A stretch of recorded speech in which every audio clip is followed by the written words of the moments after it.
华浅有2个人，一个17岁，一个23岁。23岁的他在上班时打了个盹，穿到了小说里的华浅身上，结婚了，对象是仲夜兰。华浅是家里的独女，上面只有一个哥哥华深。华深大华浅5、6岁，为人迟钝，荒淫好色，后院纳了10几房小妾，好人家的女子根本瞧他不上。华浅嫌弃华深，但华深一直真心实意地对妹妹好，从来没有因华浅态度恶劣而有过一丝怨言。与智商堪忧的华深不同，华浅工于心计，颇得父亲华文昂的真传。华浅与仲夜兰自幼相识，仲夜兰错把小时候遇见的慕瑶认作华浅，才对他倾心。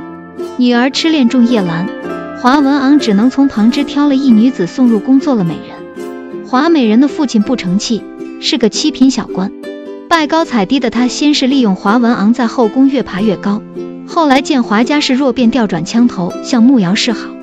华文昂因政见不合，设计慕家入狱。慕瑶的父亲慕云平原是边城太守，因政绩斐然被调回京，慕瑶得以与仲夜兰重逢。华浅察觉到仲夜兰的心意，于是刻意接近慕瑶，挑拨其与仲夜兰的关系。在没有得知华浅的真面目之前，仲夜兰虽对慕瑶动了心，却没有想过要把慕瑶也收进房里。仲夜兰娶了华浅。婚礼过后第10日，慕氏满门抄斩，罪名是华文昂一手编造的叛国。慕瑶在全家的掩护下及时逃走，看着心仪的仲夜兰搂着曾和自己姐妹相称的华浅，万念俱灰的慕瑶不慎暴露行踪，被仲夜兰藏了起来。小说里，慕瑶最终搜集了华文昂的罪证，在仲夜兰的帮助下面胜陈情，使得作恶多端的华氏一脉男子皆被斩，女子没为奴。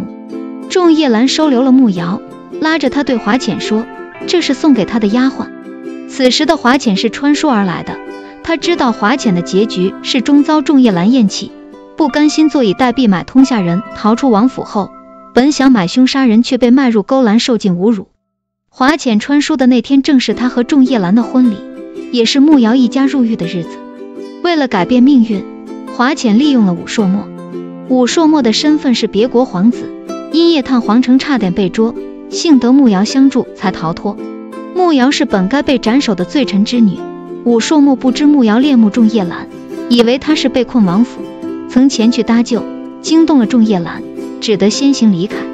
小说里，华浅私下找武硕墨合作，让他不择手段带走慕瑶，以为这样就能牢牢拴住仲夜兰的心。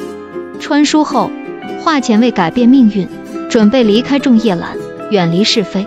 他决定趁武硕墨半个月后大闹祭祖大典，一箭射向仲夜兰时，将仲夜兰推开，卖个人情，为合离积攒一些感情分。华浅算对了时间和方向，却唯独没有算到习武的仲夜兰下盘有多稳。他全力扑向仲夜兰，然而仲夜兰纹丝不动，箭落到了华浅身上。之前华浅是靠心机嫁的仲夜兰，他先对仲夜兰下药假装失身，又演了一出名节被毁只能自尽的戏码，才如愿当上了王妃。长公主对华浅的手段了如指掌，她向来厌恶用柔弱博取人心的伎俩，是以不喜华浅。只是一开始仲夜兰不明真相，一意孤行要娶华浅，长公主才选择了隐忍。华浅为仲夜兰挡箭一事，让长公主对华浅的印象彻底改观，她觉得华浅只是因为太过喜欢仲夜兰，当初才会做下错事。小说里，仲夜兰婚后对华浅极好，宁肯把对慕瑶的爱藏在心底，也没有越雷池一步，而华浅则各种耍心眼，以至于仲夜兰和他渐行渐远。后来武硕墨临阵倒戈出卖华浅，仲夜兰看清了华浅的嘴脸，不再看顾华浅，只是碍于华文昂的权势暂时没有休妻，而是任由华浅自生自灭。仲夜兰和慕瑶合力扳倒华文昂后，华浅冒充慕瑶的事情被揭露，仲夜兰一封休书将华浅赶出府，华浅不得善终，万箭穿心而死。穿书后，华浅善解人意的不去打扰仲夜兰和慕瑶，还向仲夜兰坦诚小时候陪他守灵的是慕瑶，并告诉慕瑶自己和仲夜兰清清白白，从未有过夫妻之事。仲夜兰得知自己被骗婚，一时难以接受，不愿再见华浅。华浅急于离开华府，大庭广众之下将仲夜兰堵在书房，自请下堂。仲夜兰没有回应，华浅转身就走。此时仲夜兰因相救之情动摇过，但华浅心意已决，两人和离。华浅离开，带走了丫鬟千纸。千纸为人刻薄狠辣，对华浅忠心耿耿。当初华浅替仲夜兰挡箭受伤，后又自请下堂，因此仲夜兰除了最初去见过华浅外，就再没进过他的院子。王府的人惯会见风使舵，见状便对华浅这个准王妃多有怠慢。千纸因此吃了不少亏，开始学着稳重起来，成了华浅的得力助手。除了千纸，华浅身边还有个贴身侍卫叫华容周。华容周本姓齐，出生乡村，父亲得了秀才，却一直眼高手低，碌碌无为，家里一直都是母亲操持。5岁那年，华容周的母亲病倒，因无钱医治而撒手人寰。第2年，父亲另娶，继母又生了一个儿子。继母嫉妒丈夫时常念叨前妻，5年后闹饥荒，她撺掇着丈夫把华容周卖给了谢完南同的富商。华容周逃了出来，乞讨为生。华浅归宁那日，他差点冲撞华浅的马车。华浅不仅没有责怪，还告诉他若愿意可去王府谋职。华容周自卑，先去酒楼从杂役做起。华深酒楼调戏琵琶女，仲西武看不过去，命手下相助。华浅闻讯赶来，见华容周也被打了，告诉他若想保护别人，需先护住自己。华容周于是去参了军。后来华容周凭能力成了华浅的侍卫，被华浅拍着肩膀夸他有前途。华容周喜欢华浅，把自己的姓也改成了华，但华浅一直把他当弟弟。华浅与华容周的关系引来了仲西武的吃醋。仲西武是仲夜兰的弟弟，小说里仲夜兰的母亲难产而死，因此他从不过生日。